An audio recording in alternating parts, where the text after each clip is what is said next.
Thank you everyone for coming. My name is Jeff Merchant. I'm the Executive Director of the Better Utah Institute. I am so glad to have all of you here. And for those of you online, glad that you're here as well. We're going to start our County Council at-large debate in just a few moments. Before we do that, I wanted to lay a few ground rules out, let everybody know what we expect of you as audience members. We're glad that you were here. And it's going to be very, very hard because you're going to hear some really great things from these candidates. So you're going to want to clap, and you're going to shout, and you're going to say hooray. And we're going to ask you to stay completely silent for the next 60 minutes. So I know that's going to be hard for some of you. I've got 2 daughters in the crowd. It's going to be very hard for them.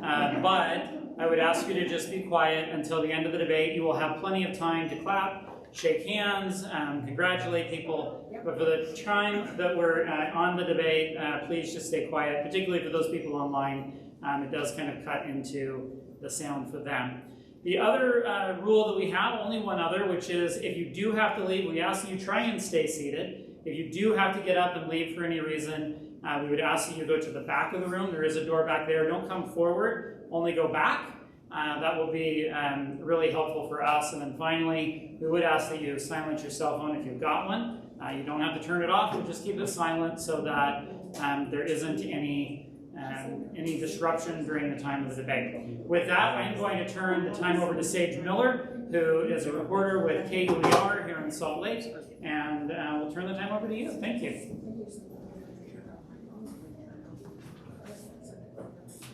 All right, good evening. Thank you everybody online and in person for attending today's debate for the Democratic primary at the at-large Salt Lake County Council race. And a big thank you to Better Utah, the Better Utah Institute for hosting and organizing the debate. As Jeff said, I am Saige Miller. I'm a politics reporter at KUER and NPR Utah, and I'm also the co-host of a politics podcast called State Street. And I will obviously be moderating tonight's event.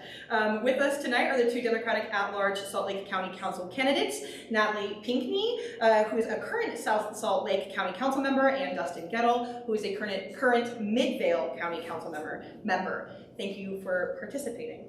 So before we dive into the debate, we're just going to go over a few of how, we're just going to go down how this is going to go down. And that's everybody's favorite part. So we've determined who will go first by a coin flip, and that is going to be Miss Pinkney. Oh, sorry, no, it's going to be Dustin Gettel, thank you. And then we're going to alternate the questions thereafter. The candidates have not seen the questions beforehand, and as the moderator, I have the discretion of where we're going to hop around as it comes to this debate as well. And they've been given a list of the topics, but there's no guarantee that we will be discussing the topics that were on that list. The debate was going to start with opening statements. Each candidate is going to get 2 to 3 minutes to give you the reasons why they're here, why they want your vote, and who they are as a person. And after that, that's when the fun begins. We're going to dive right into the questions, and each candidate will have 90 seconds to give their response. There will be time cards, so they will know what is going on. And if they are over time, I have to scream the word time, which I really don't want to do. So please don't make me. As a moderator, I can allow for follow-up questions, and if that's going to happen, each person will get 60 seconds to respond. At the end of the debate, each candidate will get 3 minutes for closing statements. So, if you guys are ready, I'm ready. All right, and we'll start with you, Dustin. All right, thank you so much. First, I'd like to thank Saige Miller for keeping us in line this evening. A pretty friendly crowd. I think we'll probably be pretty good, nice and friendly for you. I'd also like to thank the Salt Lake City Library for hosting us and Alliance for Better Utah for organizing this debate, and to Councilmember Pinkney for her willingness to run for this very important council seat. For those of you who don't know, my name is Dustin Gettel. I'm running to represent every single resident of Salt Lake County on the County Council. When I ran for the Midvale City Council in 2017, very simply, I wanted a crosswalk outside my apartment complex. I found a very unresponsive city government, and I decided to run for the council seat, and I won that seat. I defeated my Republican incumbent opponent by more than 20 points. In 2021, when I ran for re-election, a Midvale City Council member came out of retirement. He did not like some of my more progressive policies, and he decided to challenge me, and I beat him by 50 points. So for Democrats to retain this seat in November, a seat that Jim Bradley's held for more than 20 years. We're going to need a candidate with a strong history of winning over voters in areas where Democrats don't normally compete. Draper, Emigration Canyon, representing in the audience here tonight, downtown Salt Lake, and Sandy. I've also been endorsed by a majority of council members in Midvale, West Jordan, and Salt Lake City. But beyond my endorsements, I bring a track record of leadership, experience, and reaching across the partisan divide to get things done that actually improve people's lives. My vision for Salt Lake County is built on the foundation of an inclusive and unified county government. As I've done for more than 6 years on the Midvale City Council, I'll advocate for policies that protect our marginalized communities, and while also delivering smart and efficient county services. I'm looking forward to the very serious debate we're going to have here tonight. There are a lot of great issues to discuss. I welcome everyone to visit my website, dustingettel.com. Do that after the debate, please. Thank you. To learn more about the campaign, if you're able to donate, please do that. And also to sign up for any volunteer opportunities. Thank you so much. Good evening, everyone, and again, thank you for attending. Thank you for ABU for hosting the library, and thank you for all who are attending in person and online. My name is Natalie Pinkney, and when I first moved to Utah, I moved to the Central City neighborhood right near the University of Utah, where I was studying educational leadership and policy. It was in that neighborhood that I realized that every neighborhood had a uniqueness about it. See, at every level of government, people have determined whether or not you have the ability to thrive. The quality of your education, your job opportunities, and your overall quality of life. And I decided that access to a quality of life should be a right for everyone, no matter where they live in the county. So I did what I did best and started knocking doors and talking to people. I knocked doors in Central City, then I found myself in Sandy, White City, Cottonwood Heights, until I eventually settled in my own backyard of South Salt Lake. And one thing I learned from all those neighborhoods, everyone wanted an ability to thrive. South Salt Lake had my heart because we really invest in people. My first year was 2020, and we all know what happened that year. People were in a crisis, and we needed to respond to issues that were impacting them. I remember delivering groceries to people who couldn't afford it. They couldn't afford to pay their bills, they couldn't afford to eat, and they didn't even know what jobs they would get. And 4 years later, I think a lot of people still feel that way.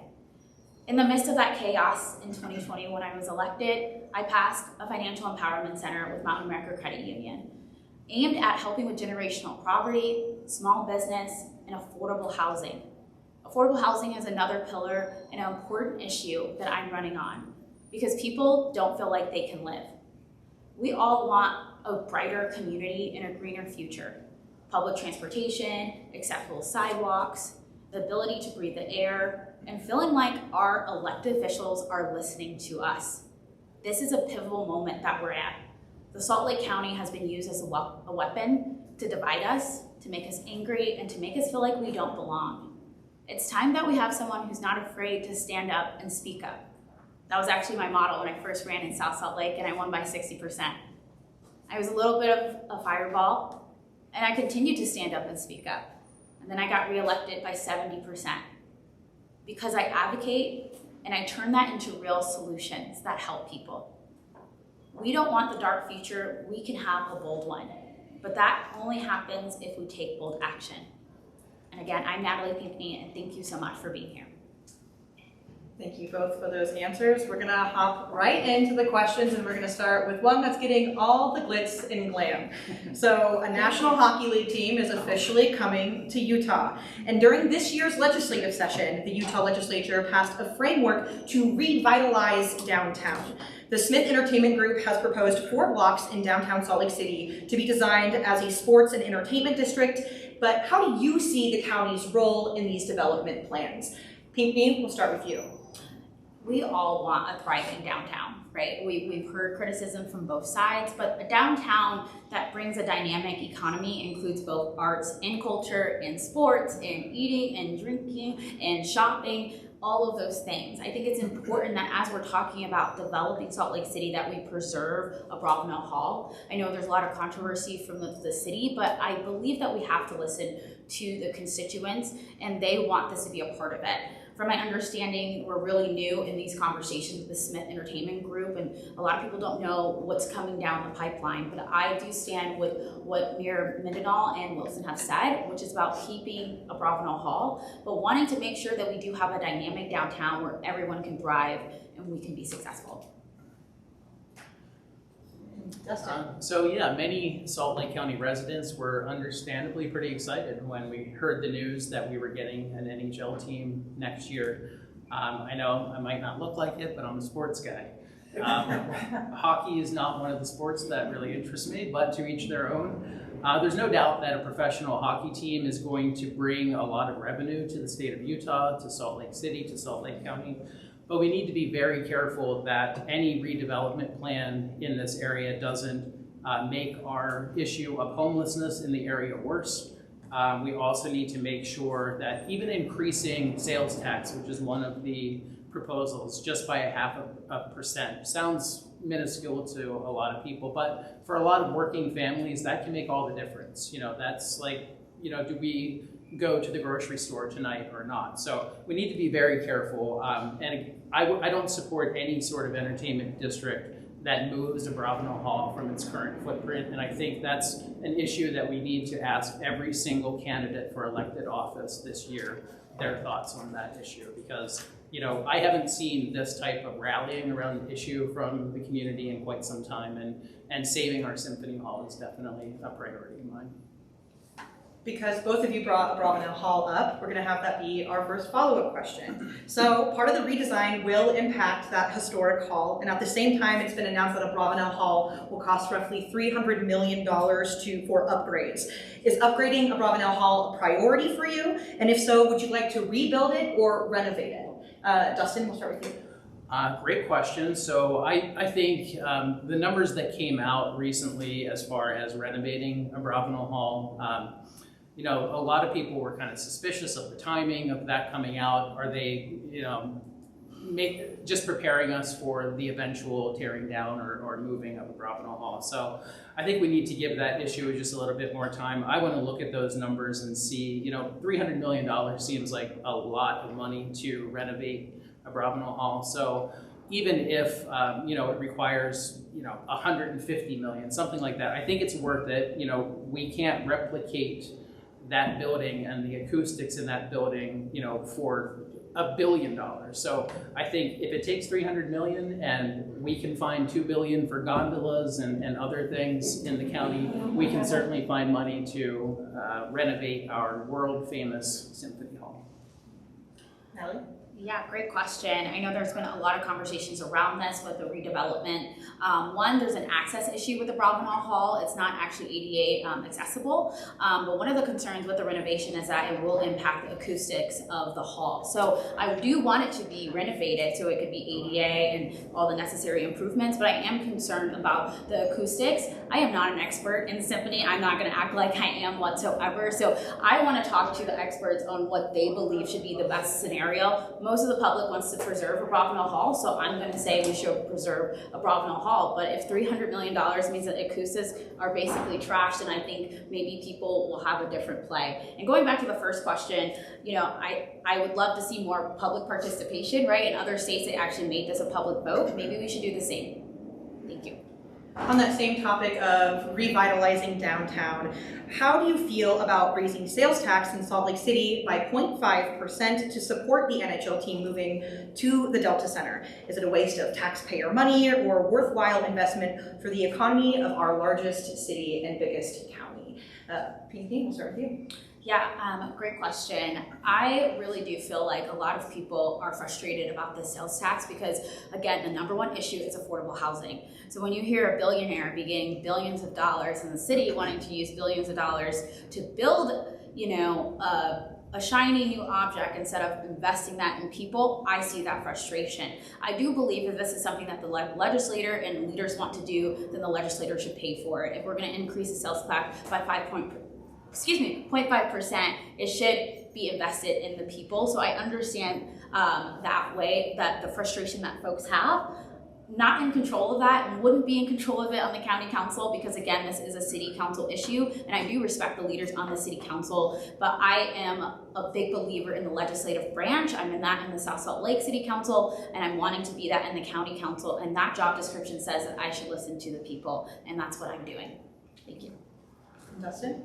Well, I mentioned it in my opening answer, but raising sales tax 0.5%, again, might sound doable for a lot of people, but when it impacts people in a way that they can no longer afford to feed their families, I think it's something that we need to, at the very least, consider a little bit more heavily. I think that the elected officials in Salt Lake City are going to definitely weigh those options, and it ultimately will be their decision. I personally, if I were in that position, which I'm not running for Salt Lake City Council, I would be very hesitant to burden everyone as far as increasing the sales tax for hockey. As Councilmember Pinkney mentioned, we're talking about a billionaire with a lot of money that he could put into this development plan. And again, if we can find $2 billion for things that people in Utah don't want, let's find some money for things that at the very least people in Utah do want. And I think there is some excitement around a hockey team. Again, I won't be there unless I get free tickets, maybe I'll go for a work function. But I think funding an NHL hockey team with sales tax on people who can't afford it is fundamentally a bad idea. All right, moving on to our next topic, which is affordable housing. The Utah Foundation reports that affordable housing is the #1 concern among Utahns. So what are your plans to lower the cost of housing in Salt Lake County? Dustin, we'll start with you. Well, it's a great question, and if any of us had the answer to that, we would be in a different position, because there are a lot of people working on that issue, a lot of council members throughout the county, South Salt Lake and Midvale. We are increasing inventory. That's one way we're told that housing will become affordable. I'm going to be honest with you, I haven't seen that actually be the case. It seems as we have more inventory of housing in the valley, housing costs go up.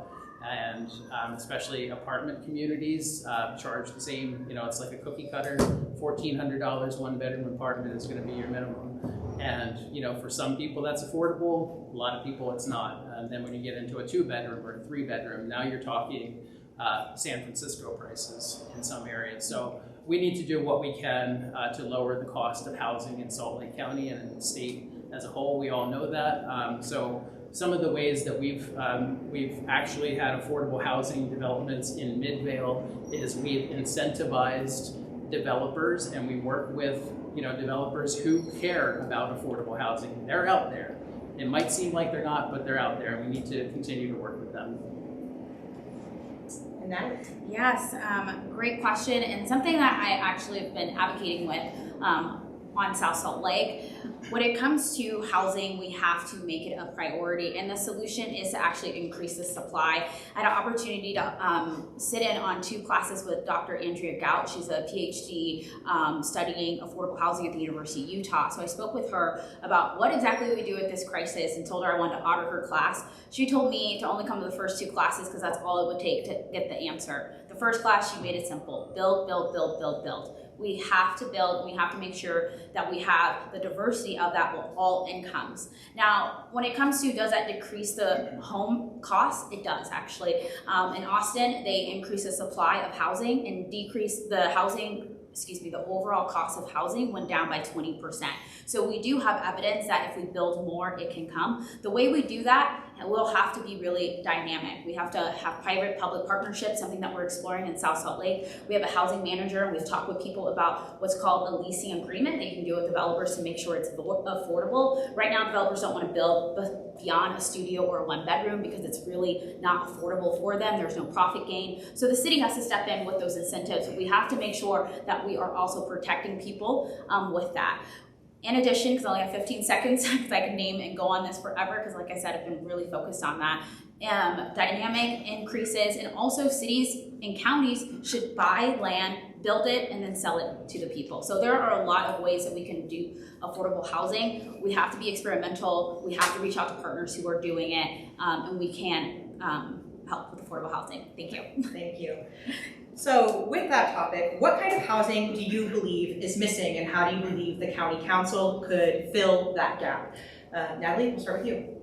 Yes, great, because I wanted to keep talking about this. So the housing I think is missing, middle class is the biggest one. Right now I have a condo, we bought it, but we feel stuck. This weekend was Pride, right? Happy Pride Month. And I spoke to a lot of people who also feel stuck. We're also missing support for those of public servants, like our police, our teachers, and our veterans. I spoke to a veteran this weekend about a voucher program that they do, but he's turned around every step of the way. There are those are so many people that we have in our community that we have to help and assist, but we have to work with developers. We also have to work with the government, all governments, right? The county council cannot just tell cities what to do, but if we can have toolkits, if we can identify the developers who are for affordable housing and come up with agreements, that we can help. But the middle class, our veterans, our families, there's an increase of family homelessness, is really what we're missing, and that's where we have to really build. And Dustin? I think what we are missing countywide is that first starter home for families. And one of the issues that I see in Midvale is we have very few single family home neighborhoods, which used to be the starter homes for many of our parents and grandparents. And now that, for this generation and the ones that will come after us, condos are, townhomes might be the starter homes of the future. And, I think that's a bit disappointing. There's something to be said for single family homes and protecting single family neighborhoods, but at the same time, they're not cost effective when you're in a state like Utah that has a serious housing shortage. So I think the county can be a regional partner with cities and other municipalities, and making sure that we have sustainable development from responsible commercial developers with condos and townhomes. One of the biggest barriers with building new forms of housing, whether that be condos, apartments, starter homes, is zoning laws. They seem to be a massive barrier, and Natalie, as you pointed out, Andrew Gent is one of the people who pounds the pavement on this idea that zoning laws are pretty prohibitive when it comes to building new housing. So if you are elected to the county council, what can you do to change zoning laws to allow for different forms of housing to be built? Dustin, we'll start with you. So that's a great question. It's one of the things on city councils that, brings out the most people in opposition to something that we're doing. There's normally a reason why something is zoned the way that it is, and I'm always very careful as a council member to look into that history and see why it was zoned that way before you make any changes. That's been a success that we've had in Midvale. We do rezone every once in a while, but we do keep it at a minimum. We have 3 very strict criterias that if the rezone request doesn't meet one of those criterias, then we could still vote for it, I guess, in the end, but we wouldn't be following our own guidelines. So I think we just need, again, to be smart and look at the history of certain neighborhoods and communities, see why it's zoned that way before making any big changes to zoning, because that is something, you'll get people, that's when it's standing room only at council events whenever you're rezoning something. And it's typically, it's never really down zoning, it's up zoning, so that there's a single family home here and a developer wants to tear it down and put up, 12 townhomes. And for some communities in some areas that might make sense, but in an area like Midvale, it doesn't always make sense because we are a 6 square mile city. So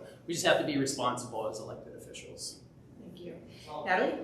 Yes, zoning, I think every elected official's favorite word. I believe with Salt Lake County, from what I've been told, but I want to do my research, is the zoning is outdated, and I wouldn't be surprised because the zoning is usually outdated everywhere in government.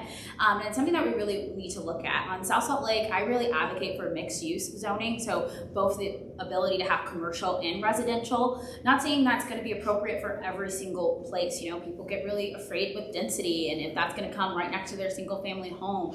But, it should make sense where we're putting density, where we're putting single family homes, and where businesses are going. But it doesn't mean our zoning needs to be strict, because of that is what's holding back the ability to build. What happens in government is sometimes people are afraid to be experimental, but we got to this amazing place we are because we were experimental, and zoning is how we do that. So if I'm on the county council, I would really want to research what other counties have done to help advocate with zoning that is a little bit more creative, a little bit more innovative, to allow us to do what we need to do, which is build, build, build. All right, thank you. Yeah.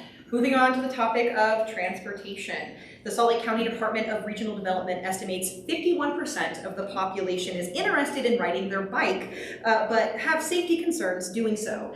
53 pedestrians have died on Utah roads in 2022, according to data from the Utah Department of Transportation. That's up from 37 in 2018. What would you do on the Salt Lake County level to make streets safer for pedestrians and cyclists? Natalie, we'll start with you.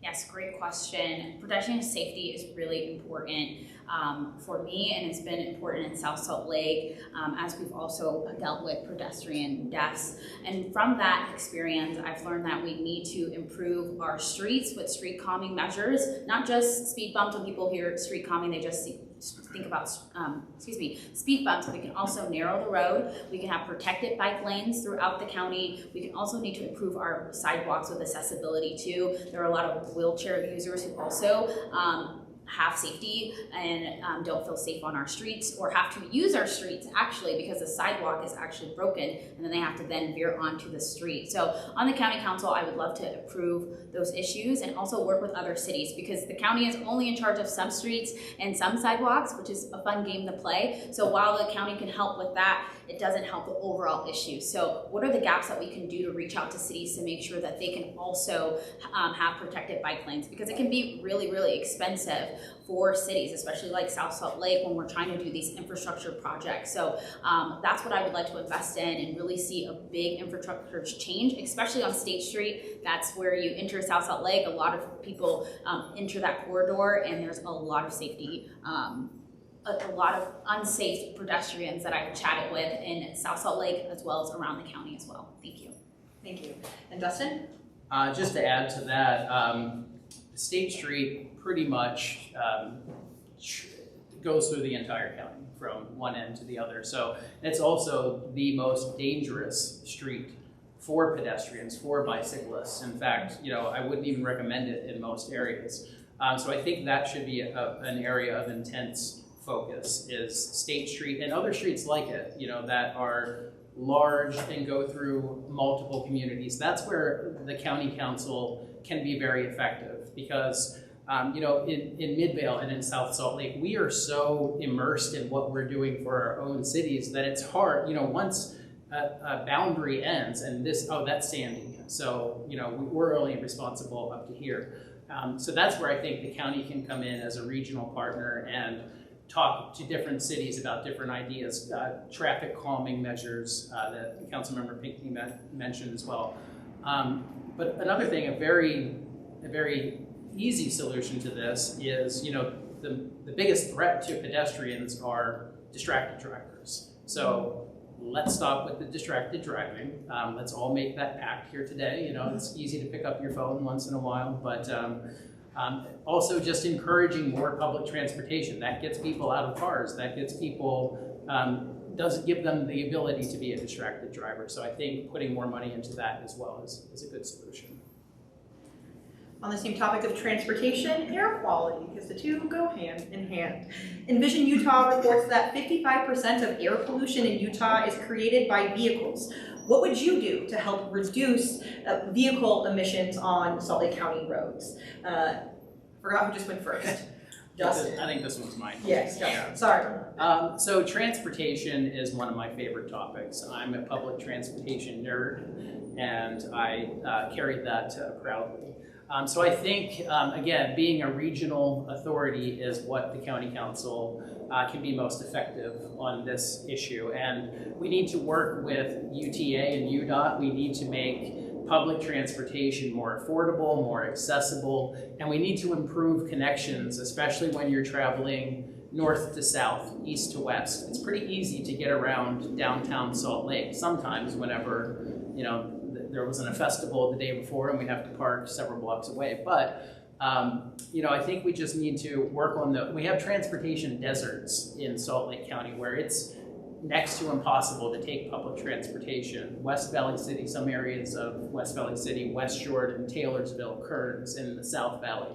So we need to improve connections and make it so that it is convenient, affordable, and accessible for people to take public transportation. Otherwise, people are just gonna get in their cars and go to their destination when it takes, you know, sometimes it can take 3 or 4 times the amount of time to take public transportation. Natalie? Yes, the air quality is a big factor right now in the county, and it's also inequitable depending on where you are. We know that the people who live on the west side of the county, which is where I live, have higher asthma and other health disparities, so we really need to address those inequities. We do need to decrease the amount of vehicles on the road and, you know, encourage people to switch to electric vehicle. Some of that to really be impactful will require our legislator. So in the meantime, I think as a county collective, really public transportation and also figuring out other ways that we can decrease the inequities of the air quality on the east versus west. In South Salt Lake, I passed citywide glass recycling, which is a small measure towards air quality, but it's something that we all can individually do while we really depend on our state leaders to advocate for bigger changes. I think when it comes to the environment, it's really a values conversation on why we haven't been able to see really big measures when it comes to air quality. So while we work on that, we should encourage more cities to do things like citywide glass recycling, composting, you know, encouraging people to take public transportation and working with UTA to figure out what the barriers are to increasing, you know, hours and frequencies. I mean, even yesterday they kept the 30-minute intervals for the tracks and the bus, even though people were coming downtown with pride. So there's a lot of disconnect when it comes to the services and responding to it. But in the meantime, we also need to really help with low-hanging fruit that individual people can do. But it's going to take a large measure from legislative to individual.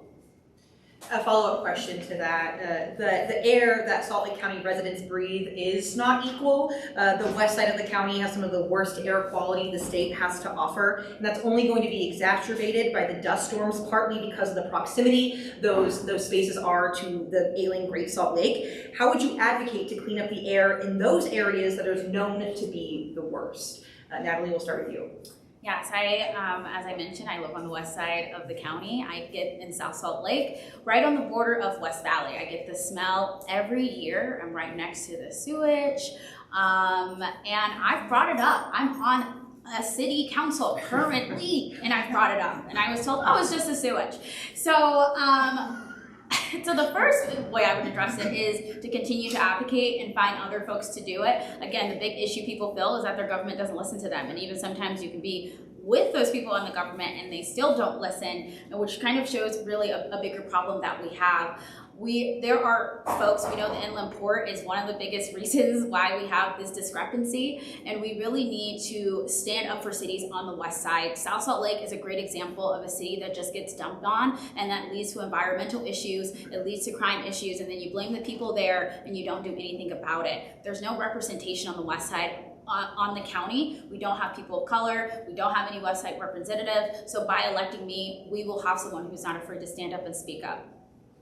Dustin? So the most existential threat that we face here in Salt Lake County is the very source that brought so many people here in the first place, and that's the Great Salt Lake. There's no doubt that it's drying up, and underneath it sits an ecological ticking time bomb. So the air quality that you mentioned, which is already poor in some areas, is only going to get worse. So, we need to do everything in our power right now to make sure that the lake returns to healthy levels. We need to listen to hydrologists. We need to listen to, yes, this might sound familiar from 2020, we need to listen to scientists who have probably better ideas than just praying for more rain and hoping that the snow melt is adequate that year. So, if we don't do something now and we don't prevent the Great Salt Lake from continuing to dry up, there are toxic heavy metals in the banks of the lake that are just going to blow everywhere throughout the valley. So, we won't be here. We will all be geopolitical refugees finding somewhere else to live if that's the case. So we need to do what we can now. The easiest thing to do that, it may seem like, hey, I'm just one person, what can I do? Conserve water. That's the most cost-effective, easy solution right now. There are other things that are gonna, down the line, we're gonna do pipelines, water excavation, but for now, conserve water, and that's something that County Council can do. On the topic of water, according to Utah State University, more than 85% of Utah's water usage goes to agricultural lands. Does the county have a role to play here? And if so, what would you do to lower water usage by this industry? Natalie, we'll start with you. Again, the county is really regional, right? And we can help with the gaps of cities. We can't tell them what to do, but there is a lot of conversations about metering water, and I do think that's something that we should encourage. It is a real issue that we're facing, and we are in a desert, even though it does snow. I know that confuses me too, but we have to address the water issue. So I would love to really see metering initiatives. When it comes to the county council, in South Salt Lake, we have something called the Beautiful Yard Award, and we've actually started to use that over the years to kind of encourage people to not just flip their strip, but also to zero-scape. And I think that's something the county can really do, is encourage people to zero-scape or to turf. That's part of zoning. We can put that in zoning, and especially as we build new government facilities, we can kind of lead the way and show people what it means to actually preserve water so that we can stay in this lovely, beautiful state. Dustin?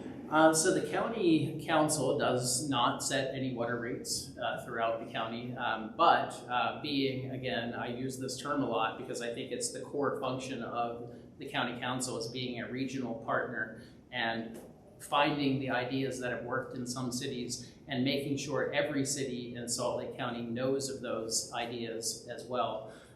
So for the issue of water being primarily used for agriculture, we also need to split that into certain categories. This is, again, not something that the county council can do, but cities can do this. And one thing that's clear, there's different types of agriculture. And if you're growing alfalfa, and I'm sorry to pick on alfalfa farmers, but maybe not really.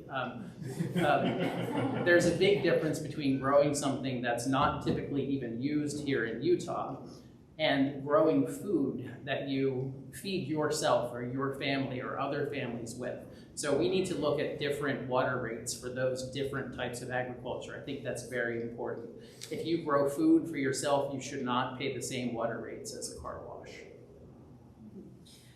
Continuing on the last question with the Great Salt Lake, we've had a really great water year. Last year was a really great one, and the lake has increased, but we're still pretty far away from a healthy range. A top concern from that, as both of you have mentioned, is the dust from the ailing Great Salt Lake and the exposed lake bed, but the health implications from that have already started to beginning, and they're only predicted to exacerbate. So how do you plan on addressing this environmental and health issue now and help perhaps prevent other things from occurring in the future? Dustin, we'll start with you. So there are so many levels of government that need to be involved in this process. The Salt Lake County Council cannot alone solve this issue. There is a Salt Lake County Health Department, so there's a way to start and getting information out to folks about the illnesses that we're seeing an increase of as a direct result of poor air quality, whether it's cars on the road or the shrinking of the Great Salt Lake. But as you mentioned, it's only going to get worse. As I said, praying for rain is not a viable solution to this problem. And, you know, it might be the solution on the other side of the aisle. We'll let them talk about that. But we need to listen, as we learned in 2020, follow the science, listen to scientists, and they, you know, it's a very complicated issue. There's no great answer right now, but again, we can conserve water as we can, and that's going to, in the short term, help the problem. Natalie? Yes, the Great Salt Lake is a huge ticking time bomb for all of us. It's not just in Salt Lake County, it's in Box Elder, Davis, and Tooele. So as the Salt Lake County Council, we just can't on our own implement any changes. It's going to take really coordination with other counties and the state legislator to also step in. I think the measure to saving the Great Salt Lake, in addition to collaboration, is really making sure it is an issue. Right now, our state leaders don't feel like it's an issue because of comments like pray for rain. It doesn't seem like it's a high ticking time bomb for them. So I think that's where the Democratic caucus, we need to have some strategic conversations about how we can make this more of a pressing issue. Because if we don't, we can say, and we can really, I guess, pray to work with other counties, but if they feel the similar way that our legislators do, then we are just going to continue to count down until doomsday, so to speak. All right, thank you. Moving on to another topic, which is helping the unsheltered population in Salt Lake County. Homeless coordinator Wayne Niederhausen estimates there's a deficit of 600 to 800 permanent emergency shelter beds in Salt Lake County. And what can the county do to help the unsheltered community here in your own neighborhood? Natalie, we'll start with you. Yes, homelessness is an issue that I'm very familiar with in South Salt Lake. We do have the Men's Resource Center, and we have a homeless mitigation department where our officers are working with homelessness, and then we also have a full-time staff member who are working with homelessness. We just got a housing manager, which was something I really advocated for years on out, and all of them together are really able to work with wraparound support. The solution to our unsheltered residents is housing. And we have to work with cities and let them know that this is everyone's issue. And I've done that with South Salt Lake. We go to the legislator each year and we talk to other cities about them chipping in, because they do chip in to allow for the millions of dollars that we can use to aid our homeless population. But it's been a fight, and it continues to be a fight, because a lot of times they just want to make it Salt Lake's issue or South Salt Lake issue or Midvale's issue. They don't want it to be anyone else's issue. So the county needs to continue to advocate for those funds, for those cities who are really taking the burden for solving these issues, and ask other cities to also step up, and the county can also step up too when it comes to diversion. What we know with homelessness, that a lot of folks can be diverted. They can have help with seeking families or friends or other programs. So we have to really be dynamic in our approach to make sure we can solve this issue. When we think about the homeless population in Salt Lake County compared to other counties in the United States, it's really a solvable solution. We just need to have the leaders there that understand that and can advocate for it. Thank you. And Dustin? Well, like so many other areas across the country, Salt Lake County does have a very serious homelessness issue. First, we need to be more compassionate about the way that we approach this, finding solutions to this problem. Oftentimes, elected officials kind of blame people for homelessness, and that's not the type of approach that I've taken or Councilmember Pinkney has taken. One of the easiest solutions to this problem is cities all over the county and the county itself stepping up, not being told that they have to, but willingly step up and provide housing, even if it's on a temporary basis at a bare minimum. There are empty buildings all over the county, all in every city in the county. There are empty buildings where people could be housed, even if it's on a temporary basis. We talk about it a lot during the winter months, and that it's critically important to have people off of the streets and somewhere warm and safe during the winter, but it's also very critically important during the summer months as well. You know, being outside in the 100-degree heat with no shade is just as bad as being outside when it's snowing. So we need other cities to step up, as Councilmember Pinkney mentioned. Salt Lake City, Midvale, South Salt Lake, we already have resource centers for families, for adults, and we need other cities to step up. Mill Creek and Sandy City recently have stepped up and provided more housing. We need more cities to do that. Thank you. By the end of the month, the United States Supreme Court is expected to make a ruling on whether or not cities can criminalize homelessness when there isn't sufficient enough housing. How might this decision, either way, affect your plans for addressing homelessness in the county? Dustin, we'll start with you.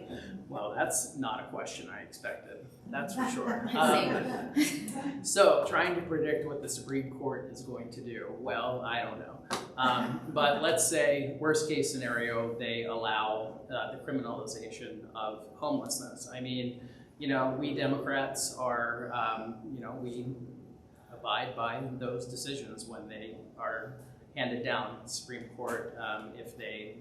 I would say that would be a very horrific decision, but there have been more horrific decisions from the United States Supreme Court over the past few years. So, you know, I would just do what we could under the framework of that decision to make sure that we are a welcoming and accepting community. I mean, the Supreme Court can allow cities to do that, but that doesn't mean cities have to do it. And I know in Midvale City, we won't.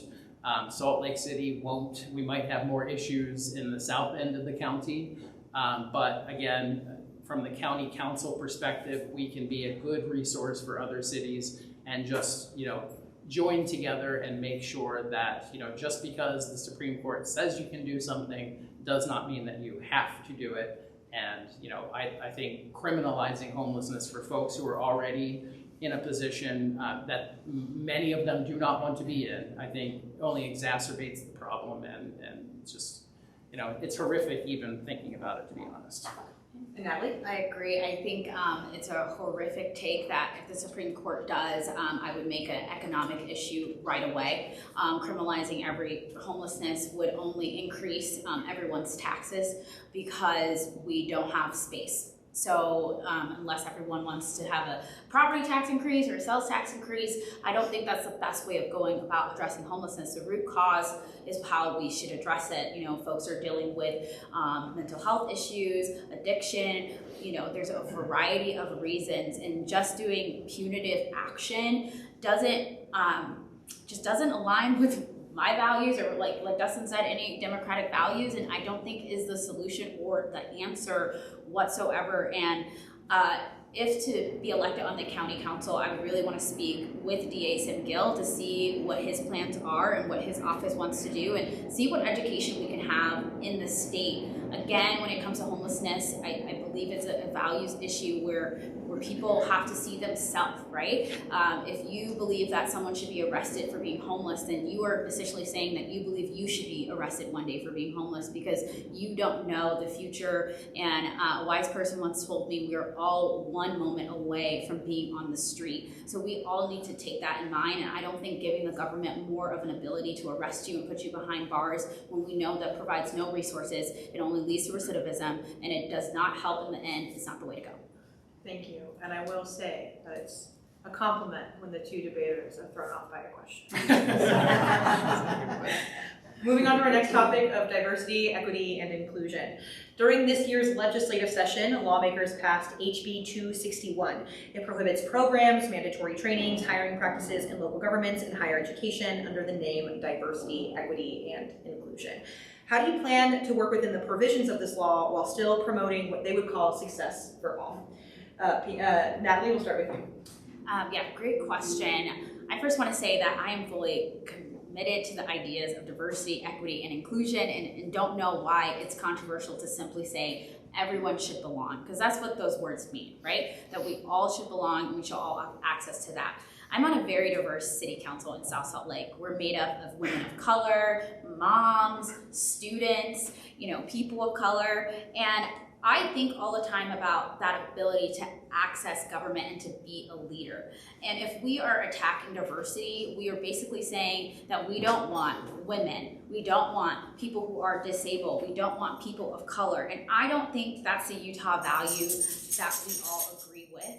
And I want to really advocate for that on the county council, because for far too long, really the county hasn't actually done much when it comes to DEI. So for it to already be attacked when we haven't even gotten started is not going to build the state economy or the life that we want, right? We all want a quality of life, we all want a great economy, we all want to feel safe, but to say that you don't belong because you're diverse, I don't think it's the way to go about it. So on the county council, I really want to reaffirm those issues. Make sure those programs stick. You know, if we have to change the word to belonging or access, whatever we need to do. I know that's what they've done at the University of Utah, but we do have power at the Salt Lake County to continue to advocate for people and let them know you belong in Utah, and we'll make sure to advocate for you. All right. I believe we have time for one more question. Okay. Oh my gosh, I'm so sorry. Dustin, please I go. have a few things to add there. Great answer by Councilmember Pinkney. I don't have a lot to add to that. But you know, when the Utah legislature decided last year to restrict DEI programs, basically they just created a mess that you know, doesn't have any clear answers of like what's permissible and what's not permissible. So in other words, the Utah legislature did what the Utah legislature does, and that's exactly what we've come to expect from them. I heard a Republican lawmaker who said, well, I can get behind the D and the I. I just don't like the E. And it's like, what are you talking about? That's such a strange thing to say. I would say that the E is, I mean, it's just as important as the other two, you know, if not even more important. So I think it was a clear power grab by the legislature. I think it was a nod to the legislators' two favorite politicians who happen to both live in Florida. I will not mention either of their names, but it's, you know, sometimes the legislature is unserious about the things. They try to find issues and solutions to problems that literally don't exist. And, you know, if we have to call it something else, fine, we'll do that. But on the county council, just because the legislature doesn't want you to use those 3 forbidden letters doesn't mean that you can't have programs in the county that support and promote DEI, and that's what I will do as a council member. Again, I apologize. On to, I believe, our very last question before closing statements. Another controversial bill passed by the Utah legislature this year was HB 257, a bill that bans transgender individuals from using government-owned bathrooms and changing facilities that align with their gender identity in public buildings, including county recreation centers or county buildings. If anything, is there anything you could do to provide access to these facilities for transgender people in county buildings? Dustin, we'll start with you. Well, first, let me say to every single person here tonight, happy Pride. That is a very important, you know, this is a topic that's of unique interest to me. I'm one of 9 LGBTQ out elected officials in the state of Utah. If elected to the county council, I'd be the first LGBTQ elected official countywide in Salt Lake County. Bizarrely enough, Utah County has had one in the past, but that's interesting. So I think it's time for Salt Lake County to step up and, you know, have someone who has these issues at heart. And protecting the LGBTQ community is one of the main reasons I got into this race, because I saw what was happening at the state legislature. And it is something, again, the state legislature can say, hey, cities and counties, go ahead and do this if you want to, but you don't have to. And as long as I'm on the Salt Lake County Council, I will make sure that those people who want to use a locker room or a bathroom of their choice are absolutely afforded that right. In fact, I referee basketball in the county men's and women's leagues, and there are private changing rooms available for any person, transgender or not, who want to use them. So the people who are trying to make this an issue, again, don't understand that it's not an issue to begin with, and they've certainly not been to a county recreational facility. I've invited them, people on the other side, and dead, you know, crickets after you invite them. So, you know, it's one of those things. I will do everything I can to protect our transgender community. And Natalie? Yes, allyship is a huge part of my values, and I want to continue to advocate for our trans youth and all members of the LGBTQ community. You know, this past weekend was Pride, and my team and I were there chatting with people and letting them know that the trans bathroom bill that happened at the legislature started at the county council, right? That's where the idea came. And that's why this seat is so important, because we have people who rather focus on what bathroom you use, rather than focusing on if you can afford, you know, to pay your bills. And I do believe that the county can, in all of the buildings that they own, make sure to have a safe place for people to to use, and also not to, maybe this is controversial and I shouldn't say it on the record, but not to enforce the law. You know, we can do that.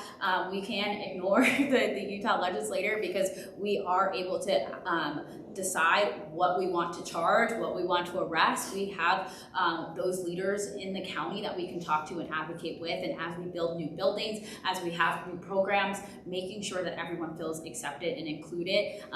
Really, if you look at the bill, and I've been told they don't really know how they're going to enforce it, so I think at this kind of current moment, we want people to know we're on their side. We're going to ignore it, and we're going to continue to advocate to make sure that everyone feels included in Salt Lake County. All right, thank you. That does it for the question part of our debate, and we're going to move on to closing statements. So 3 minutes each, and Natalie, we'll start with you again. Yeah. Thank you all for coming here tonight. This race is so important when we're thinking about the county at large. Right now, it has Republican control, and we've seen what they've done. We need a leader with practical skills, problem solving, and I've already begun doing that work in South Salt Lake. People feel the pressure of their government now more than ever, and we know that local is going to be the way forward, and we need leaders who understand those issues. I have dealt with complex issues, and I'm not afraid to handle them and work with other council members, work with other cities to make sure that everyone has a brighter future. Again, my name is Natalie Pinkney, and I would love to have your support. When I moved here to Utah, I fell in love and knew that this was my home. Even though I didn't grow up here, the values that we have here, the beauty of our mountains, can be translated into the policies that we have. We just need to have leaders who aren't afraid to speak up, aren't afraid to talk about the issues, and especially in a way that we understand our colleagues across the aisle. I've sat on the city council with legislators, I've gone to the Capitol to talk with Republicans, I've used conservative talking points, I've worked with council members to bring programs that are currently helping people today. I don't have to tell you what I will do, I only have to tell you what I am doing. And what I'm currently doing will help people, whether or not I go to the county, which isn't to brag, but it's to say that's the type of leader I am. And I think you can tell the type of leader from how they campaign and how they legislate. And I've always been a huge advocate for every single person, for a voice for the voiceless, for our most vulnerable, and to make sure that everyone has a good quality of life. Ballots come out tomorrow, and I really do ask for your vote, because the only way we can really get out of this dark future is to be bold. Thank you. Thank you. And Dustin. Well, thank you again, Saige, for moderating tonight. I want to thank everyone who's here tonight in person, watching online, watching 2 or 3 days from now, for taking an interest in this very important countywide race. I might be a little biased here, but I think it is the most important race for Democrats in the state of Utah in 2024. If we don't win this seat, the county council flips to 6-3 Republican control, veto proof. So we definitely don't want that to happen. It's been an absolute honor running for this seat over the past 6 months, and I can't believe it's been 6 months already, but our momentum in this race continues to grow. We just announced today we got the endorsement of former Congressman Ben McAdams. We have endorsements from Republican legislators. We have endorsements from independents, community leaders, and that's going to continue to grow up until Election Day, June 25th. So while the Republican candidates in this race, and we didn't get into their issues here today, but it is very important to know who we're running against. They're busy fighting over who's more MAGA than the other, and whether or not kicking children off of reduced school lunch programs is a good idea or a bad idea, and whether or not it teaches those kids valuable life lessons down the line. That's not what we stand for as Democrats, and that's not something I think the electorate in Salt Lake County is going to stand for in November. So I'm in this race, as Councilmember Pinkney is. I think I'm the best candidate to win this seat for Democrats in November. In my 6.5 years on the Midvale City Council, I haven't missed a meeting, a workshop, or a roll call vote since the day I was elected. And that's the type of commitment and dedication that Republicans, independents, and Democrats, whether you voted for me or not, can expect from me as your next county council member. Again, please visit our website, dustingettel.com. Learn more about my vision for Salt Lake County. Also, as Councilmember Pinkney mentioned, ballots are out. I mean, they're in the mail tomorrow. You should get them Thursday, Friday at the latest.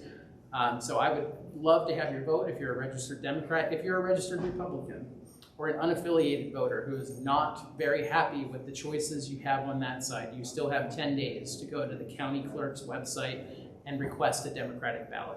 I'd be happy to have those votes too, because we have momentum and we are going to win this seat in November.